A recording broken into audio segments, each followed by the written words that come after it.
बहुत सस्ता है फिल्म बनाना और उसे रिलीज़ करना और उसे लोगों तक पहुंचाना है कि आप बिना तैयारी के आप जाएंगे तो एम्बेरसमेंट होना पड़ेगा। अब मुंबई आने की ज़रूरत नहीं है, आप पूर्वांचल के किसी भी एक गांव में बैठ के कहानी लिखिए। मुझे लगता है कि स्टूडेंट्स को अब ऑन स्क्रीन से हट करके ऑफ स्क्रीन में भी आना चाहिए। नमस्कार दर्शकों, मैं कनिष्का स्वागत करती हूं आपका वाईएमसी संचार की खास सीरीज तजुर्बा में, जहां आज के हमारे मुख्य अतिथि हैं डॉक्टर मनीष जैसल, जो कि एक film maker, film researcher, director, producer और एक एकेडमिशियन है। तो सर, मैं आपका स्वागत करती हूं आज की हमारी खास पेशकश में। Thank you. सर, मैं सबसे पहले आपसे ये जानना चाहूंगी कि फिल्म देखने से लेकर फिल्म में बनाने तक का आपका तजुर्बा किस तरह रहा। बिल्कुल, आपने मुझे बुलाया, मौका दिया बात रखने के लिए, इसके लिए आपका शुक्रिया। सिनेमा एक ऐसी विधा है जो आपको तजुर्बा तो देती है। सिनेमा में एक तो तजुर्बा ऑलरेडी दिखता भी है, जो फिल्म मेकर्स होते हैं वो अपने तजुर्बे से फिल्म बनाते हैं। और मेरा अपना तजुर्बा ये है कि सिनेमा आपको बहुत ब्रॉड एरिया देता है, सोचने समझने की ताकत देता है। और जब भी ये सिनेमा कोई फिल्म हम देख रहे होते हैं तो हमें पूरी दुनिया दिखती है। और पूरी दुनिया इसलिए भी दिख रही है कि देखिए, छोटा सा गांव दिखता है, छोटा सा शहर दिखता है, उसके लोग दिखते हैं, पूरी सोसाइटी दिखती है। तो सिनेमा सोसाइटी का ही एक रूप है। तो तजुर्बा यही कहता है कि आप फिल्में देखते समय अपने समाज को देखते हैं और समाज से ही हम बनते हैं, बिगड़ते हैं। तो तजुर्बा यही है कि अब तक मैं जितनी भी फिल्में देखता हूँ उससे बहुत कुछ सीखता ज़रूर हूँ। करेक्टर मेरे दिमाग में भर जाते हैं और जब वो करेक्टर मेरे दिमाग में भरते हैं तो जब मैं कभी क्लास में होता हूँ, कभी मैं बाहर होता हूँ रिपोर्टिंग में, तो उसी के अकॉर्डिंग मैं उनको तजुर्बे के अकॉर्डिंग मैं उसको सेट करने की कोशिश करता हूँ। तो सर, जिस तरह से हमें पता है कि आप फिल्म मेकर, फिल्म रिसर्चर और बाकी इस फिल्म के एरिया में काफ़ी अच्छा खासा रुझान रखते हैं, तो इस जर्नी की शुरुआत आपकी किस तरह हुई। बिल्कुल, मैं जब मास्टर्स करता था तो हमें बहुत सारी फ़िल्में दिखाई जाती थी। एक दिन में 2-2, 3-3 फ़िल्में दिखाई जाती थी। पार जैसी फ़िल्में हमें दिखाई गई, हमें हमें रॉबर्ट बेन की द ग्रेट ट्रेन रॉबरी दिखाई गई, मूनलाइट हमें दिखाई गई, हमें बैटलशिप पोटेमकिन दिखाई गई। हमने तो कई बार बाइसिकल थीव्स देखी है कि कम से कम 10-10, 12-12 बार दिखाई गई और कहा गया इस पर लिखो, पढ़ो और लिखो, इसको समझो। तो एक फिल्म कैसे पूरी पढ़ी जा सकती है वो हमने पढ़ी। तो एक तो प्रेशर भी था, मास्टर्स की डिग्री कर रहे थे तो वहाँ से रुझान आया। लेकिन एकेडमिक्स में आने के बाद एक तरीके से प्यार जैसा हो गया सिनेमा से। अब मैं फिल्में देखते समय और फिल्म को पढ़ते समय बहुत अलग तरीके से अनुभव करता हूँ। मैं फिल्म में डूब जाता हूँ और मैं उसके पूरे अवयवों के साथ में, उसके करेक्टर्स के साथ में अब मैं कोशिश करता हूँ कि किस डायरेक्टर ने क्या सोच के ये करेक्टर लिखा होगा। मैं इसको समझने की कोशिश करता हूँ। तो मेरा एक तरीके से अब आप ये मानिए कि सिनेमा मेरा पहला प्यार है। जी। तो सर, जिस तरह से आपने बताया कि आप रिसर्च काफ़ी करते हैं मूवीज़ को लेकर, लेकिन अभी की जो पीढ़ी है वो एक्टिंग को मेन करियर मानती है, मूवीज़ और फिल्मा या सिनेमा के बारे में बात करें, फिल्मों को। लेकिन उन्हें ये नहीं पता, या उस जगह पे जो फिल्मों की डायरेक्शंस की जगह पे जो काम कर रहे हैं या उस जगह को जी रहे हैं, उन्हें पता है कि ऑफ कैमरा इसका काफी ज्यादा बड़ी एक बिल्कुल। टीम होती है जो वो सब संभालती है। तो आप इस किस तरह से इन स्टूडेंट्स को बताना चाहेंगे कि इसके पीछे, जो कैमरा के पीछे जो ऑडियंस है, जो पूरा टीम वर्क है, उसके अंदर किस तरह से करियर अपॉर्चुनिटीज है। बिल्कुल, सिनेमा अब सिर्फ कैमरे के सामने नहीं रहा, जी। अब कैमरा के पीछे की दुनिया ही सिनेमा बची है। आप देखिए कि एक छोटे से गांव की फिल्म, छोटे से कस्बे की एक फिल्म कटहल जी। दुनिया भर में नाम कमा रही है। कटहल जिसने भी बिल्कुल। देखी होगी, कटहल को देखिए कि एक छोटे से बसोड़ समुदाय की एक लड़की है, वो उसकी पूरी कहानी है। कटहल चोरी हो जाता है, उसकी कहानी है। एक छोटे से गांव की कहानी है लापता लेडीज़। बिल्कुल। एक छोटे से गांव की ही कहानी अगर आप देखें तो पंचायत है। तो अब वो दौर चला गया जिस दौर में लोग कहते थे कि कहानियाँ बम्बई में बनती हैं, कलकत्ता में बनती हैं, दिल्ली में बनती हैं। एक बहुत ही रॉ सेट प्रोवाइड कर रहे हैं डायरेक्टर्स और जो भी प्रोड्यूसर्स हैं, बिल्कुल। गांव के इलाके या फिर जो एक मेन ऑडियंस है जिनकी लाइफ, शायद लोगों को इतनी लाइफस्टाइल इतना भाता नहीं होगा उस समय, लेकिन अभी की जनरेशन से जो डायरेक्टर प्रोड्यूसर्स है वो काफी इस पे ध्यान दे रहे हैं कि। बिल्कुल, इसलिए ध्यान दे रहे हैं क्योंकि अब रुझान भी बढ़ने लगा है, लोग जी। इसको पसंद करने लगे हैं। और छोटे शहरों से लोग कहानियाँ लिख रहे हैं। अब मुंबई आने की ज़रूरत नहीं है। अब आप ग्वालियर में बैठ के, चंबल में बैठ के, आप अपने गांव में बैठ के, कस्बे में बैठ के, सुल्तानपुर में बैठ के, आप पूर्वांचल के किसी भी एक गांव में बैठ के कहानी लिखिए, SWA की वेबसाइट पर रजिस्टर करिए, प्रोड्यूसर उसे उठाएंगे, पढ़ेंगे और आपके ऊपर फिल्म बनाएंगे। तो अब दुनिया बहुत छोटी हो गई है। अब सिनेमा की दुनिया तो पहले भी छोटी थी, लोग कहीं ना कहीं से घूम फिर के मिल जाते थे। अब ऐसा हो गया है कि जो छात्र हमें देख रहे हैं, सुन रहे हैं, उनके लिए एक ही संदेश भी है कि आप कहानियों को लेकर के आप चिंतित ना हो कि आप बम्बई जाएंगे, मुंबई जाएंगे, आपको कोई बड़ा प्रोड्यूसर मिलेगा। हो सकता है आपके घर के बगल वाला व्यक्ति कहानी बनाने के लिए पैसे दे दे तो आप कहानी बना सकते हैं। आपके पास प्लेटफॉर्म्स बहुत अच्छे हैं। ओटीटी के आने के बाद इस आपको बिग सिनेमा हॉल की ज़रूरत नहीं है, आपकी मोबाइल स्क्रीन अब सब कुछ है। जी। तो उसके लिए आप फिल्म बना सकते हैं, और बहुत सस्ता साधन हो गया है। बिल्कुल। बहुत सस्ता है फिल्म बनाना और उसे रिलीज़ करना और उसे लोगों तक पहुंचाना, और उसके लिए अवार्ड्स मिलते हैं, बहुत सारे अवार्ड्स फिल्म फेस्टिवल्स होते हैं। मुझे लगता है कि स्टूडेंट्स को अब ऑन स्क्रीन से हट करके ऑफ स्क्रीन में भी आना चाहिए। उन्हें अब स्क्रिप्ट राइटिंग में जाना चाहिए, उन्हें अब साउंड इंजीनियरिंग में जाना चाहिए, उन्हें कैमरा पर्सन बनना चाहिए, उन्हें ग्राफिक डिज़ाइन करना चाहिए, उन्हें एनिमेशन करना चाहिए, उन्हें वीडियो एडिटिंग में जॉब तलाशनी चाहिए। क्योंकि अब हर नेशनल अवार्ड मिलते हैं बहुत सारी कैटेगरीज में, तो हर साल का रिकॉर्ड उठा के देखिए। मैं तो कहता हूँ कि अब फिल्म जर्नलिज्म में भी जाना चाहिए, जी। जहाँ आप फिल्मों का आप रिव्यू लिखते हैं और फिल्मों पर किताब लिखते हैं। बिल्कुल। तो सर जैसे कि आपने बताया कि अब हमें ये नहीं सोचना कि मुंबई जाएंगे तो ही हमारा फिल्मों का करियर स्टार्ट होगा, क्योंकि पहले जो मूवीज थी उसमें भी अगर किसी को एक्टिंग करनी है तो वो दिखाया जाता कि हाँ हमें मुंबई जाना है, वहाँ हमें किसी से काम कर मतलब किसी को ढूंढना है काम करने के लिए। तो ये चीज़ अब थोड़ी कम हो चुकी है। बिल्कुल।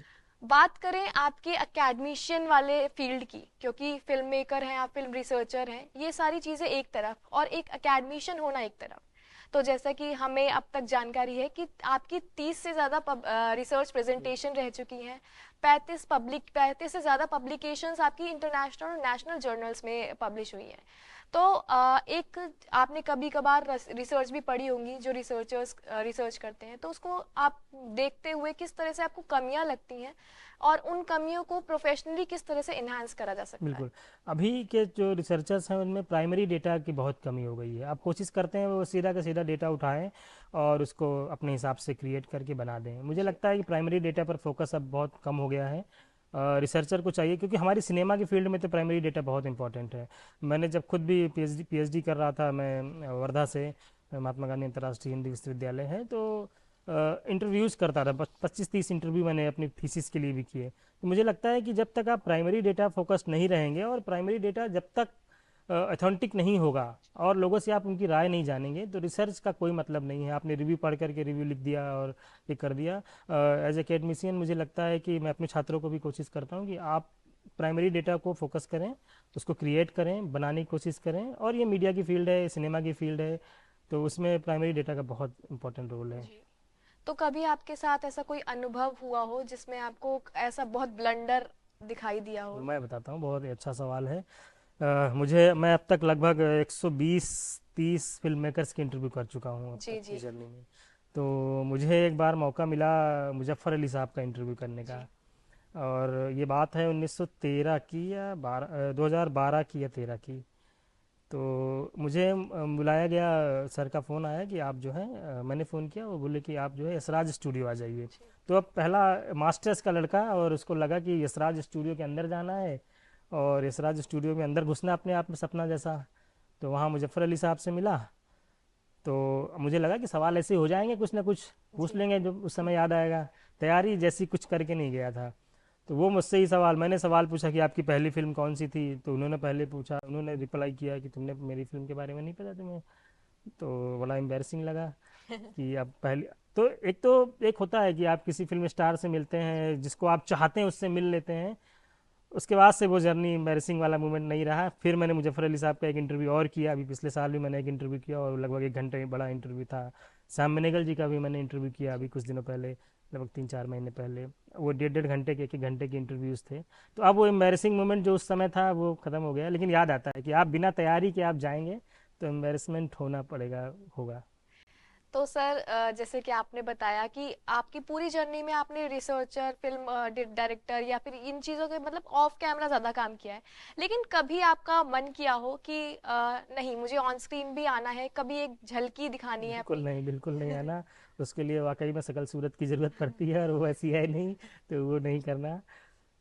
सर आप भिंड और बुंदेलखंड के कार्य क्षेत्र से आते हैं, तो मैं आपसे ये जानना चाहूंगी कि उस जगह सिनेमा को आपने काफी अच्छे से एनालाइज किया होगा, तो उस जगह सिनेमा को लेकर लोगों के क्या पर्सपेक्टिव्स हैं? बिल्कुल, छोटी जगहों पे अभी सिनेमा को लेकर के अभी भी लोग मानते हैं कि सिनेमा ख़राब चीज़ है। और सिनेमा ख़राब चीज़ इसलिए भी लोग इसको इंटरप्रिटेट कर रहे हैं कि वैसा परसेप्शन लोगों के अंदर बन गया। कस्बों में लोग कहते हैं कि अरे फिल्म देखने जा रहा है, फिल्म देखने जाना मतलब बहुत गंदी चीज़ हो गई, बहुत ख़राब चीज़ हो गई। लेकिन जब से मोबाइल फ़ोन में ये सिनेमा आ गया है, जी। पर्सपेक्टिव बदल रहा है। अब वो फिल्म नहीं दिख रही हैं जो फिल्म, उससे ज़्यादा कंटेंट आ चुका है, उसका डिसएडवांटेज भी बहुत है, लेकिन लोग बदल रहे हैं। क्योंकि अब कोरोना के बाद तो सिनेमा ने एकदम से बूम कर दिया है कि अब लोग हर घंटे 1-2 घंटे में फिल्म देख ही लेते हैं। जी। तो अब बदलाव आ रहा है भिंड मुरैना के, तो मैं देखता हूँ कि अपनी भाषा के लोग फिल्म देख रहे हैं, अपनी बोली की फिल्में देख रहे हैं। हम बुंदेलखंड की तरफ चले जाएं तो वहाँ पे खड़ी बोली पे फिल्में देख रहे हैं लोग। जी। हम चले जाएं राजस्थान में तो राजस्थानी में लोग फिल्म देख रहे हैं। पूर्वांचल की बात करें तो पूर्वांचल में लोग अब भोजपुरी में फिल्में देख रहे हैं और अच्छी फिल्में देख रहे हैं। बिल्कुल। और इससे एक फ़ायदा और हुआ कि जो नए फिल्म मेकर्स हैं ना, उनको फिल्में बनाने के लिए प्रोत्साहन मिल रहा है कि बिल्कुल। वो लीक से हट के सिनेमा बना रहे हैं। ये अच्छी जी। बात है। तो सर, आपकी एक बुक है पूर्वोत्तर राज्यों की सिने जी। संस्कृति और राजनीति। इस बुक के अंदर आपने नॉर्थ ईस्ट की फिल्मों और सिनेमा को लेकर काफी अच्छी तरह से विश्लेषण किया है और काफी अच्छा खासा एनालिसिस किया है। तो आपको क्या लगता है कि उस समय कुछ नई चीजें क्या निकल के आई जो आपको अभी तक, जैसे हमें एज अ सोसाइटी चीजें नहीं पता है? बिल्कुल। मैं 2018 17-18 की बात है, मैं दिल्ली के अखबार पढ़ा करता था पहले। तो मुझे दिल्ली के अखबारों में नॉर्थ ईस्ट की लड़कियों के लड़कों के खबरें पढ़ने को मिलती थी। वो बहुत सारे गलत तरीके से उनका प्रेजेंटेशन होता था अखबारों में। और तब मुझे लगता था कि यार दिल्ली में बैठा हुआ आदमी नॉर्थ ईस्ट को कैसे देखता है। तो जी। मुझे लगा कि एक यूपी का लड़का हिंदी भाषी नॉर्थ ईस्ट को कैसे देखेगा। और नॉर्थ ईस्ट को देखने के लिए मैं बार बार कहता हूँ कि किसी भी सिटी को, किसी भी शहर को, किसी भी समाज को देखना हो, वहाँ का सिनेमा देख लीजिए। तो मैंने सिनेमा को, नॉर्थ ईस्ट के सिनेमा को चुना एज ए सब्जेक्ट।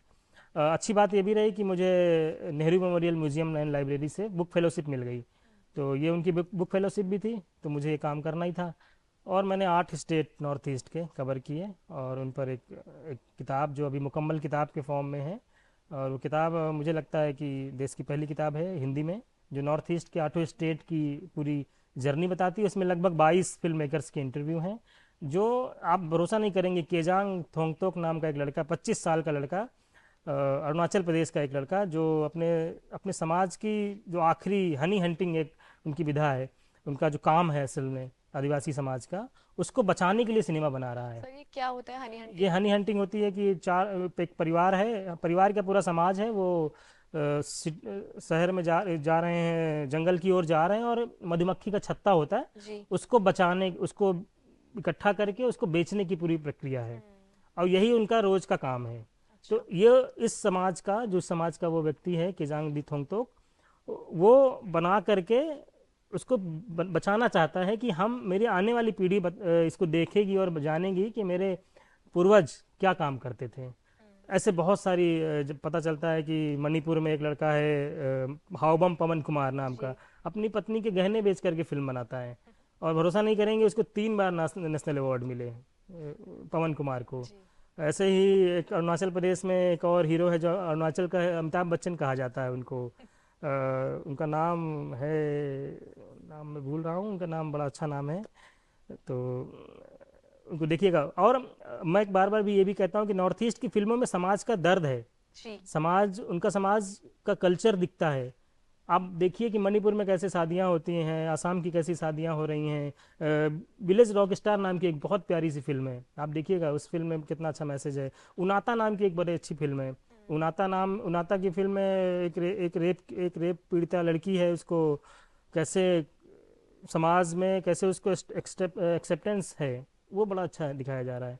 तो नॉर्थ ईस्ट की फिल्मों में वो देखा मैंने, और पूरी की पूरी किताब में वही जर्नी है कि आप नॉर्थ ईस्ट को कैसे देखें, कैसे हिंदी के लोग, हिंदी भाषी लोग कैसे उसको समझें। यही उस किताब का पूरा मूल है। तो सर, समय की ओर देखते हुए मेरा आखिरी सवाल आपसे यही होगा कि मीडिया स्टूडेंट्स को आप क्या मैसेज देना चाहेंगे अपने थ्रू? बिल्कुल, मीडिया के सारे जो स्टूडेंट्स हमें देख रहे हैं और समझ रहे हैं, उनके लिए यही है कि आप पायलट प्रोजेक्ट छोटे छोटे करते रहें और स्क्रिप्ट बनाते रहें, स्क्रिप्ट लिखते रहें। कोशिश करें अखबार पढ़ना शुरू करें। अखबार नहीं पढ़ते हैं बहुत सारे मीडिया के छात्र, अखबार पढ़ें। अखबार के साथ साथ डेली रूटीन में एक खबर को प्रोनाउंस करना शुरू करें। जब आप खुद से आईने के सामने जाएंगे, एक न्यूज़ पढ़ेंगे ना, तो आपको लगेगा कि मैं क्या बोल रहा हूँ। हो सकता है इससे पर्सनैलिटी डेवलपमेंट हो जाएगा। जी तो यही संदेश है। और जिन भी स्कूल में, कॉलेजेस में, यूनिवर्सिटीज़ में आप पढ़ रहे हैं, वहाँ के सारे असाइनमेंट पूरे करें, जी और मुझे लगता है इससे ही, इसी से रास्ता निकलेगा। जी। बिल्कुल सर, बहुत बहुत धन्यवाद आपका अपना कीमती समय हमें देने के लिए। और इसी तरह के खास एपिसोड्स देखने के लिए बने रहें वाईएमसी संचार के साथ। धन्यवाद।